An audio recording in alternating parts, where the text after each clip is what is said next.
I'm just going to go straight into what I feel like God is dropping my heart to say to you. So the first thing that I want to say to you, ladies, is that you are important.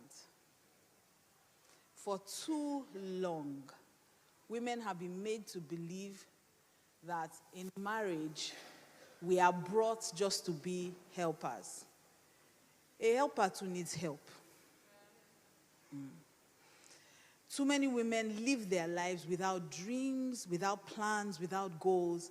If you ask most women, when I get married, I actually asked one woman one day, what are your dreams? She said, a woman doesn't have dreams until she marries. I'm like, what? You'll be amazed at the unconscious conditioning that has been done to you, especially as a Christian woman, because what you will hear is that it is not good for the man to be alone. I will make him a helpmate. As if that word man is not a generic term for humanity. So for a long time, women have been made to believe that when you get into marriage, it's just to be pushing the man, pushing. You need scripture to interpret scripture. And listen, I am anti-feminism. Anti. Completely.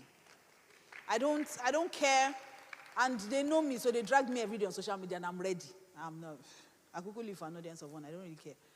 So they can drag all they want. It doesn't mean anything. I'm anti. You know why? Because they have turned it into an agenda against men. And Satan is confusing them into thinking that the real enemy is men when Satan is the real enemy. We're supposed to work together with the men to be the best that they can be, not fight against them. So these things I'm saying to you, I'm not saying that you should be selfish. I'm not teaching you selfishness. For a long time, like I said, women have not really fulfilled their destiny or been the best they can be because they forget to look at themselves. So there's a scripture that you need to use to interpret scripture. So there's a scripture that I think is Ecclesiastes 4:9 or something, that says that two are better than one, for they have a good reward for their labor. Read that thing carefully. Two are better than one. If you're in a relationship where only one person is better, it's not God's plan. If you're with a man and you are not getting better, then it's not God's plan. And I'm not saying this as in go and be divorced, you know. I'm talking about in a relationship. Because somebody will say, oh, thank God, I've been wanting to leave this man because I'm not better. No, you are there. There's a remedy for that one. But right now, what I'm trying to do is get you, because the best time to deal with anything relationship-wise is before marriage. Once you get into marriage, it's a different ball game. Totally. Where you are single, you have options. Where you are single, you have choices. You can make a choice at that point.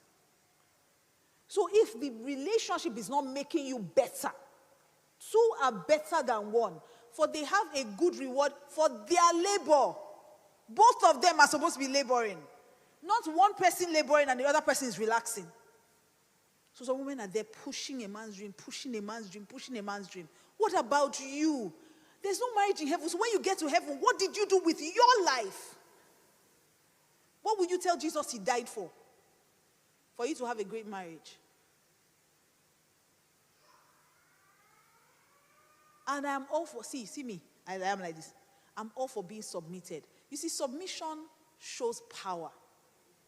Because the only reason why you can talk about submission is that you have power. I always tell you there's a difference between obedience and submission. There's a big difference. If you're married to someone and the person says, or you say, oh, I want to buy a car. And the person says, your husband says, no, I don't think you should buy the car now. You can afford the car. And says, no, I don't think you should buy the car now. You say, you know what, okay, no problem. Because you believe that that decision he's making is for the best. There's a reason, it's based on love. You know that this man is looking out for you. And you say, okay, I'm not going to buy the car. That's submission. If you go to your husband and say, I want to buy a car, and he says, I don't have the money to give you to buy any car, go and sit down. And you go and sit down because you cannot afford the car. That's not submission. That one is poverty. You don't have choice. That's why you went to sit down. So some people are shouting submission. They don't even have the power to submit. Submission means that I'm handing over something. Submission is never taken by force. It's something you willingly give. You get to the traffic light, and the light says stop. You stop. That's submission. Why don't you say, how can an inanimate object be telling me what to do? I'm too big for anybody to be telling me what to do. I'm going to drive through. What will happen? Ticket and possibly an accident. So you can't tell me that you can't submit. You can submit.